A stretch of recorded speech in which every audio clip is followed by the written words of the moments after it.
"Useless girl, you were never the bright one," my father said again, his voice carrying across the living room where my relatives sat sipping their drinks and pretending not to hear. I stood frozen, the certificate I had been so excited to share still clutched in my hand, suddenly feeling like a child's drawing rather than the regional business competition award it was. My name is Vanessa Graves, and at 31 years old, I had spent my entire life hearing variations of that phrase. Growing up in Columbus, Ohio, in the shadow of my brother Logan, had been an exercise in invisibility. Logan was the golden child. His academic achievements, athletic trophies, and later his business ventures were celebrated with enthusiasm and pride.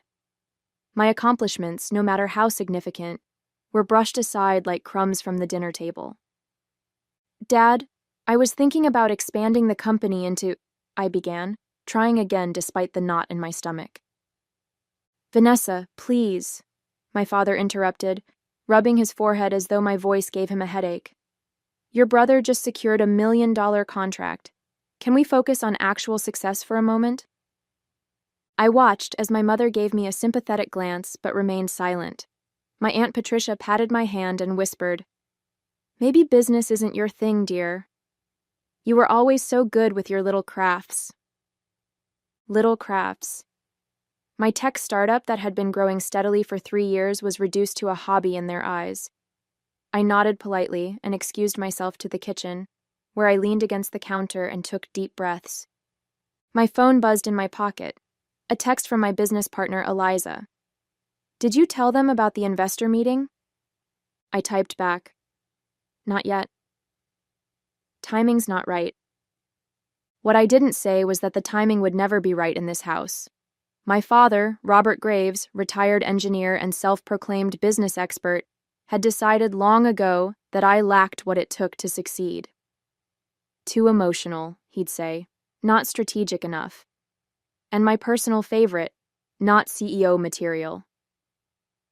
As I composed myself, I could hear Logan holding court in the living room, my father's proud laughter punctuating the conversation. Through the doorway, I saw him clap my brother on the shoulder, a gesture I couldn't remember ever receiving. I slipped my phone back into my pocket, straightened my shoulders, and rejoined the family gathering with a smile that didn't reach my eyes. Little did they know, but this dismissal was fueling something inside me, something that would soon force them all to see me in a very different light. The next day, I arrived at our modest office space in a renovated warehouse on the edge of downtown Columbus. My company, NeuroSync, had started as nothing more than an idea sketched on napkins during my lunch breaks at my previous corporate job. Now we occupied half a floor, with 15 employees and technology that was beginning to make waves in the predictive analytics field. Eliza looked up as I entered, her expression immediately telling me she could sense yesterday's family dinner still hanging over me. "That bad, huh?"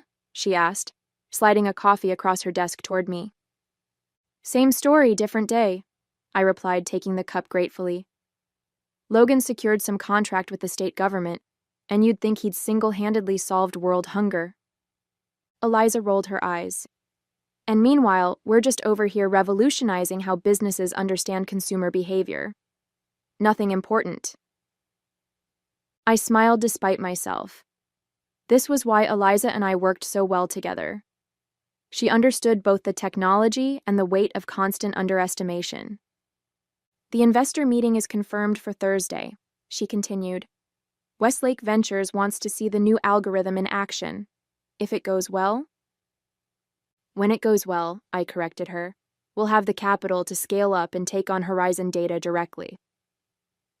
Horizon Data was our main competitor, larger, more established, and coincidentally, a company that had rejected my job application 4 years ago.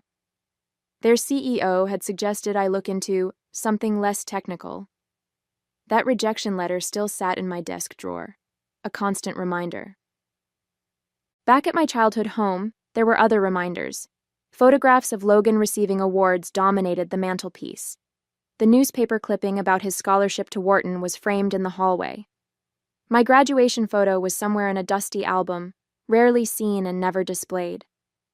During my college years, I'd come home excited about being selected for an exclusive tech internship, only to have my father wave it off and ask when I was going to find a real career path. When I made the dean's list studying computer science, my mother merely noted that it must be getting easier these days.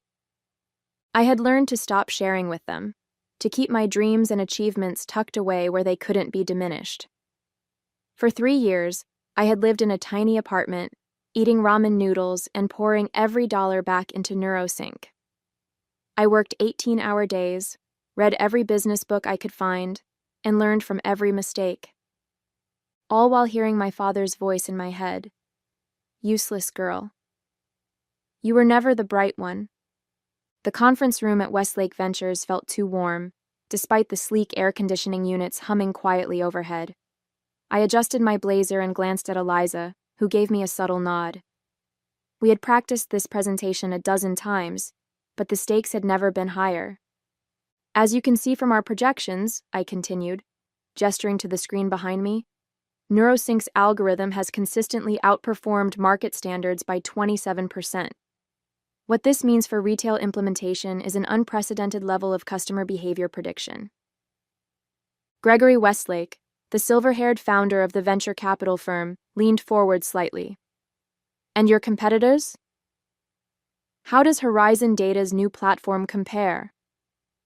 I had anticipated this question. Horizon's approach relies on historical data sets.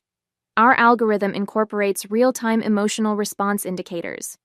Simply put, they can tell you what customers did yesterday.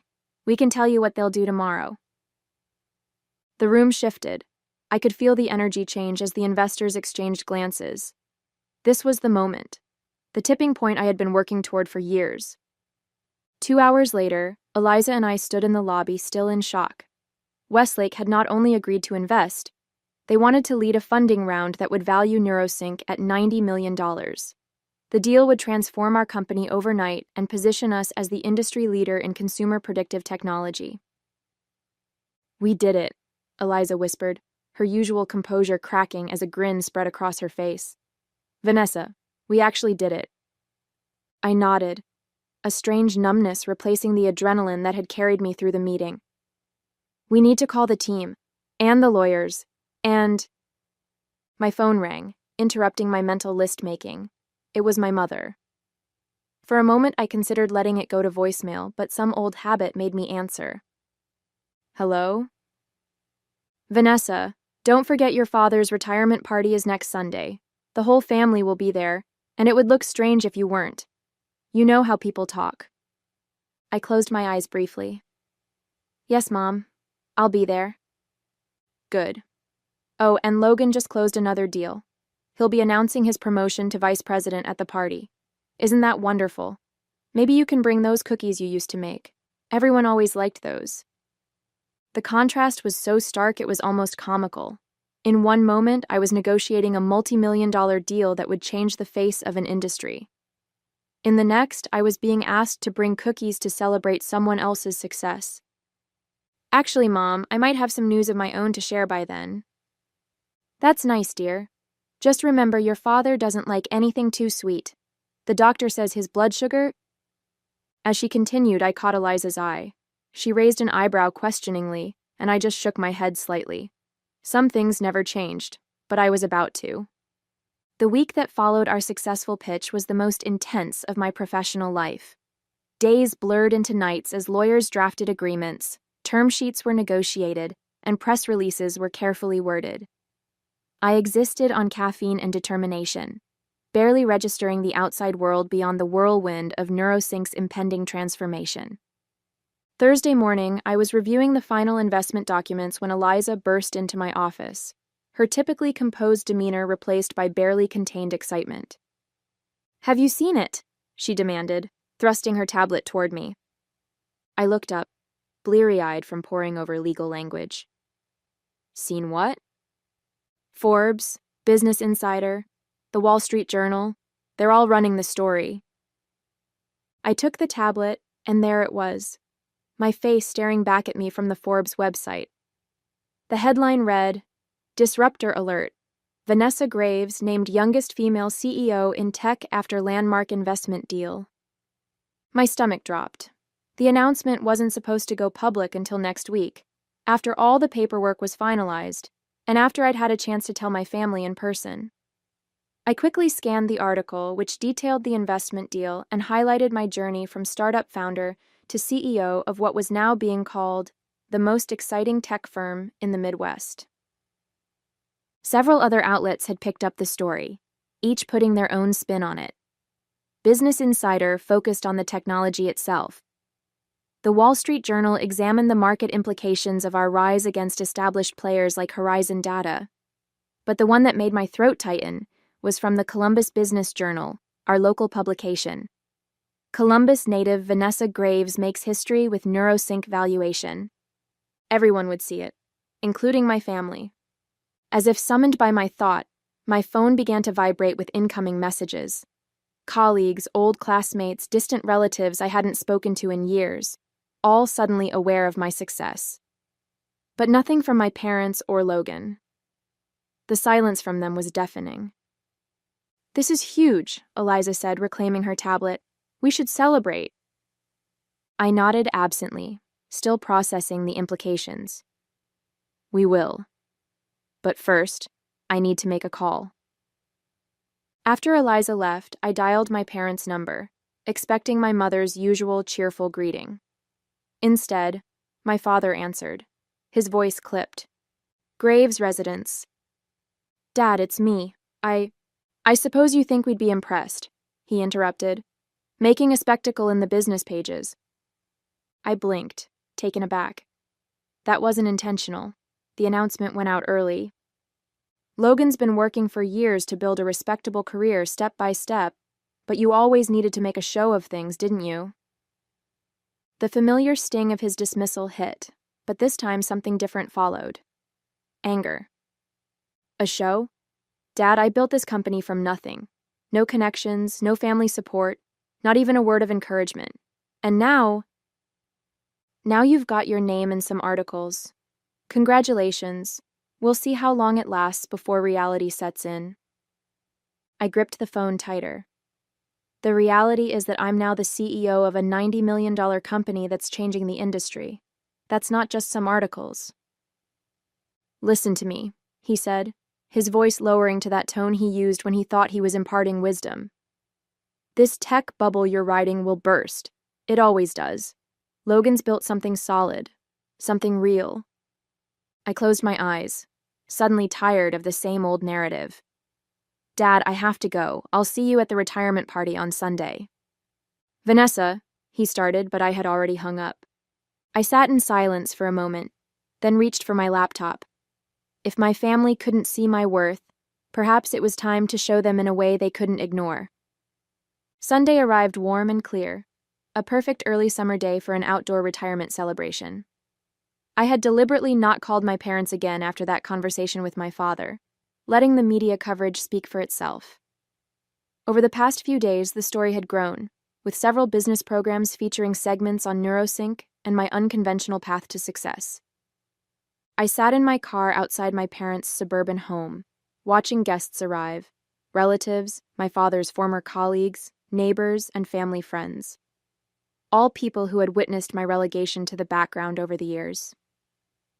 With a deep breath, I checked my reflection in the rearview mirror, adjusted my designer sunglasses, and stepped out of my new Jaguar F-Type, a congratulatory gift to myself that I'd picked up just yesterday. The sleek vehicle, with its gleaming red exterior and purring engine, was not subtle, nor was it meant to be. As I retrieved a small, elegantly wrapped package from the passenger seat, I felt eyes turning in my direction. Cousin Drew, always the first to notice anything automotive, stopped mid-conversation, his mouth slightly open. "Is that Vanessa?" I smiled and handed him the keys. "Mind parking it for me? The driveway's getting crowded." His eyes widened as he took the keys, treating them like precious artifacts. "This is the V8, right?" The sound is unmistakable. "Goodyear," I replied, enjoying the way the small crowd by the garage had turned to stare. "Just be careful with the trim. It's custom." I made my way toward the backyard, where tables had been set up on the lawn. The familiar smell of my father's barbecue filled the air, mixing with the perfume of my mother's carefully tended flower beds. Some things never changed, but I certainly had. My mother spotted me first, her greeting freezing on her lips as she took in my appearance. Gone was the practical, understated daughter they were used to. Today I wore a tailored cream suit with a bold blue silk blouse, designer heels, and jewelry that quietly spoke of success. "Vanessa," she managed finally, "you look different." "Thank you," I said, kissing her cheek. "Where's Dad?" "I brought him something." She gestured toward the grill, where my father stood in his element, surrounded by male relatives and friends hanging on his every grilling tip. I approached the group, conscious of the conversation dying down as I neared. "Dad," I said, extending the small package. "Happy retirement." He turned, his expression unreadable as he took in my transformation. For a moment, I thought he might make a scene or dismiss me again. Instead, he accepted the gift with a nod. "You didn't need to bring anything," he said stiffly. "I wanted to," I replied, maintaining eye contact. After all, it's not every day my father retires after 30 years. The men around us watched this exchange with interest, several of them clearly having read the recent articles about me. I could see recognition in their eyes, followed by confusion, as they observed the cool interaction between us. "Well," my father said, making no move to open the gift, "I should get back to these steaks before they burn." "Of course," I said, smiling politely. "We wouldn't want that." As I turned to walk away, I heard one of his friends say, "Bob, isn't that your daughter who's been in the news?" "The CEO?" I didn't stay to hear his response, instead making my way to where Logan stood with his wife, Jennifer, both of them watching me approach with poorly concealed surprise. "Quite an entrance, sis," Logan said, his usual confident tone tinged with something else, uncertainty perhaps. "Nice car?" "Thanks," I replied. "Business must be treating you well too. Mom mentioned a promotion to vice president? Congratulations." Before he could respond, Jennifer cut in. "We read about your company. It's very impressive. Why didn't you tell anyone what you were working on all these years?" The question hung in the air, genuine curiosity in her voice. Why hadn't I? "I did," I answered Jennifer simply. "Many times, no one was interested in listening." Logan shifted uncomfortably, clearly remembering the family dinners where my attempts to discuss my business were brushed aside or talked over. To his credit, he looked somewhat ashamed. "Well, we're all certainly interested now," Jennifer continued, either oblivious to the tension or determined to push past it. "Everyone's talking about that valuation. $90 million? That's incredible, Vanessa." I noticed how heads turned at nearby tables when she said the figure. Whispers spread like ripples in a pond, relatives and family friends suddenly realizing the scale of what I had accomplished. "Thank you," I said. "It's been a long road, but the technology is revolutionary. We're changing how businesses understand consumer behavior." Logan cleared his throat. "I'd love to hear more about it sometime. Maybe we could grab lunch? My company might even be interested in implementing something like that." The irony wasn't lost on me. 3 years ago, I'd approached Logan about a potential partnership, excited to share my early prototypes with someone I thought would understand their value. He had declined, suggesting I focus on something more established first. "I'll have my assistant reach out," I replied, the polite corporate response coming easily now. "Our implementation calendar is pretty full through the next quarter, but we might be able to squeeze you in." His expression faltered at being treated like any other client rather than family. Before he could respond, my Aunt Patricia appeared, pulling me into a perfumed embrace. "Vanessa, darling, why didn't you tell us you were such a big success? We had no idea," she gushed, loud enough for everyone nearby to hear. This was the same aunt who had referred to my business as Little Crafts just months ago. "I tried," I said, maintaining my smile. It just never seemed to be the right time to share. As the afternoon progressed, the dynamic shifted palpably. Relatives who had previously gravitated toward Logan now sought me out, asking about NeuroSync, about what it was like to be featured in Forbes, about my secrets to success. I answered graciously, but with a professional distance that was new to our family gatherings.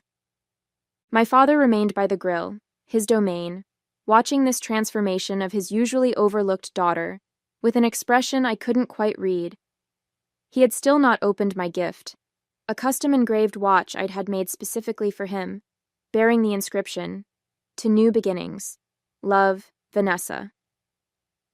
Eventually, as dessert was being served, my father tapped his glass for attention. The backyard quieted as everyone turned toward him, expecting the retirement speech he had likely been planning for months. "Thank you all for coming today," he began, his voice carrying across the yard. "Ending a 30-year career is a milestone worth marking, and having you all here means the world to me and Joyce." He continued with anecdotes from his years as an engineer, thanked colleagues who had become friends, and then turned to family acknowledgments. "And of course, I'm proud of my children. Logan, who's making his mark at Hamilton Financial, recently promoted to vice president." A polite round of applause followed, Logan nodding appreciatively. "And Vanessa," my father continued, his voice faltering slightly as every eye turned to me, "who apparently has been quietly building something none of us fully understood." The yard was silent now, the tension palpable. I met my father's gaze steadily, waiting. "I always said she was the emotional one," he added with a small laugh that few joined. "It seems I may have underestimated how far that emotional intelligence could take her." It wasn't an apology, not even close. But it was the first public acknowledgement from my father that he might have been wrong about me. As the gathered family and friends raised their glasses, I saw something new in many of their eyes: respect. The retirement party continued into the evening, with conversations buzzing under strings of backyard lights. I moved between groups with a newfound confidence, no longer the awkward family member relegated to the sidelines. The subtle shift in dynamics was fascinating to observe.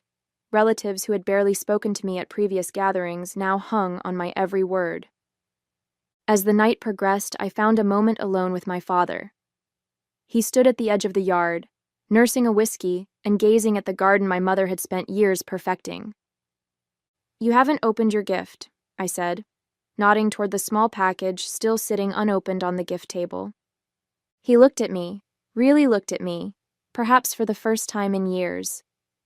I wanted to wait until it was quieter. I nodded, accepting this explanation, though I suspected he simply hadn't wanted to open it in front of everyone after our earlier exchange. "So," he said finally, "CEO." "Yes." "Of a $90 million company." "Yes." He swirled the ice in his glass. "And the youngest woman to do it, according to those articles." "That's what they say." A long pause followed, filled with decades of misunderstanding and dismissal. "I don't understand it," he admitted. "This tech stuff. In my day, business was straightforward. Products you could hold, services you could see." I considered explaining how our algorithm worked, how it was revolutionizing an entire industry, but realized it wouldn't matter. This wasn't about understanding my business. It was about him finally seeing me. "You don't need to understand the technology, Dad. Just understand that I built something valuable. Something lasting." He nodded slowly, then gestured toward the front of the house. "That car. That's quite a statement." I smiled. It wasn't meant to be a statement. It was meant to be a reward for years of hard work. "Still," he said, his voice lower now, "pulling up like that, after all those articles, you knew what you were doing." "Yes," I admitted. I did. 2 months after my father's retirement party, NeuroSync's new headquarters opened in downtown Columbus. The gleaming glass building stood as a physical manifestation of how far we'd come from our humble beginnings in that shared workspace. Employees, investors, and local business leaders gathered for the ribbon-cutting ceremony. and to my surprise, my entire family attended. My mother hugged me tightly before the ceremony began. "We're so proud of you, Vanessa. I'm sorry if we didn't show it before." I returned her embrace, recognizing the genuine emotion behind her words. She had always been caught between my father's dismissal and her own desire to support me. Today, she didn't have to choose. Logan approached next, looking both impressed and slightly uncomfortable among the tech crowd. "This is incredible, sis. Seriously, I had no idea this was what you were building." "That's because you never asked," I replied, but without the bitterness that would have colored such a statement months ago. Success had softened those old wounds. And then there was my father, standing awkwardly near the entrance, taking in the sleek architecture and the buzz of excitement. He wore the watch I had given him, I noticed. A small gesture, but significant. I walked over to him, conscious of the eyes that followed me, the CEO in her element. "Thank you for coming," I said. He nodded, uncharacteristically subdued. "Wouldn't have missed it." I could have left it there, this tentative peace between us. But there was one thing I needed to say. Not out of spite, but for my own closure. "You know, Dad, all those times you called me useless, told me I wasn't the bright one, it hurt, but it also pushed me to prove you wrong." He looked at me, his expression a complex mix of pride and regret. "You certainly did that." "Yes," I agreed. "I did." And in that moment, standing in the building that bore my company's name, surrounded by the empire I had built, I finally felt free of the need for his approval. I was Vanessa Graves, CEO, visionary and architect of my own success, and no one would ever call me useless again.